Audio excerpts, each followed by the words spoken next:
Saved at a young age. I think it was like 8 years old. I've been in church my whole life. I was born on a Thursday and was in church that following Sunday. Growing up in church, I was very active in Sunday school, in the youth group, learning more about God and His Son Jesus and what He did for me. Throughout high school, I was more active with the youth group. After I graduated high school in May of '98, I started looking at my life and seeing what I wanted to do. So I worked a few odd jobs. I worked at a pizza restaurant, worked at a local cable channel, worked at a catering service. And all the time I was still going to school in the evening. I was driving an hour to work, an hour to school, and an hour back home. I was on the road 3 hours every day of the week. Came to a point where I got tired of that. I started looking more at my life and seeing what I wanted to do. And then I saw the commercials on TV. 1 weekend a month, 2 weeks a year. Serve part-time, full-time benefits. Be all you can be. I've been asked a lot of times if I knew I was going to get deployed to Iraq, would I still have joined the Army? The answer is yes. I'm very proud to have served and to have done what I've done.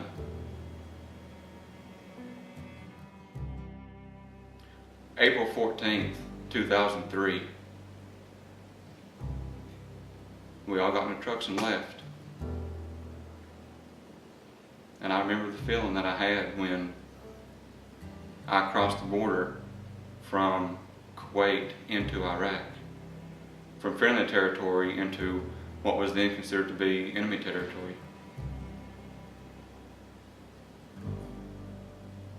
I still remember that.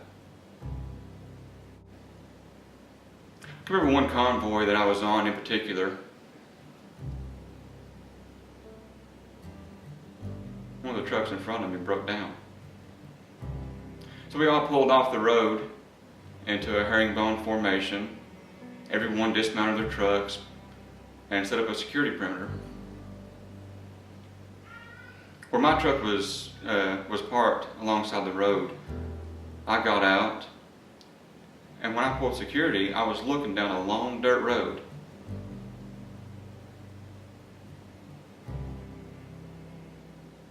I was laying there while the truck was being repaired, and I was watching at the end of the road at the houses down there. I saw a figure, a person, coming up the road toward me. I think it was still about 75 yards away. But I saw something laying on the ground in the road. Something black. The individual I was watching was walking toward the item that I had seen.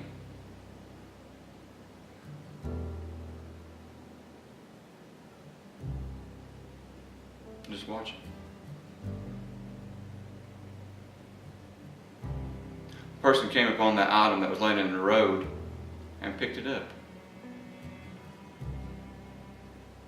At this point, I thought I knew what it was.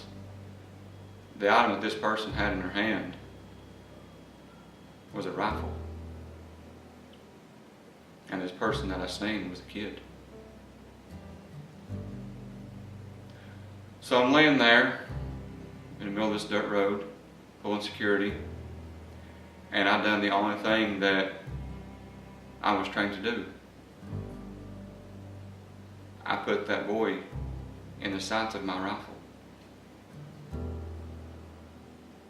When I did that, I closed my eyes and I said a little prayer. I said, "Dear God, I don't want to shoot this little boy." I opened my eyes to see that little boy walking away with nothing in his hand. The item that he had picked up was still laying there. That I could see.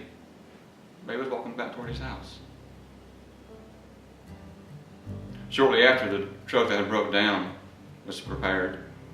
We were getting ready to be back on our way. But I walked down the road to see what was there, what that item was, in case if it was a rifle or some other device that could cause us harm. So the closer I got to that item that was laying across the road, I could tell what it was. See what that little boy had walked down there and picked up and pointed at me. It wasn't a rifle at all. It's nothing more than a stick. It's amazing to me that no matter where I was or what I was doing, that God still heard my prayers. He was still right there, right by my side. No matter where you are in the world, wherever you are in your life, God hears your prayers. He makes us promises that He'll never leave us nor forsake us. He's always there, right with us. I'm so grateful for my relationship with God and the relationship with my family. That I had a mom and dad that were shining Christian examples throughout my childhood. Because all that Christian upbringing played a vital role to what happened in my life in Iraq on that day.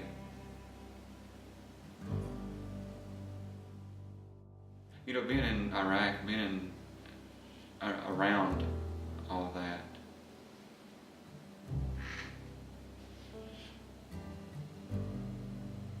no matter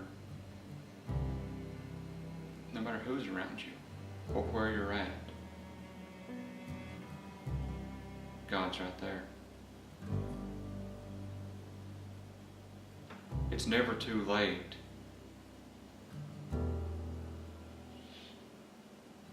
to turn your life around to Him. Let Him lead you. Let Him guide you.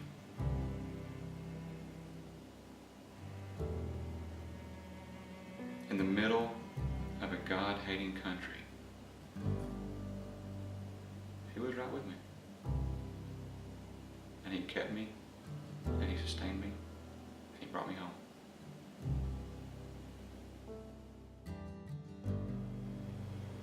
My name is John, and I'm living the story that I want to tell.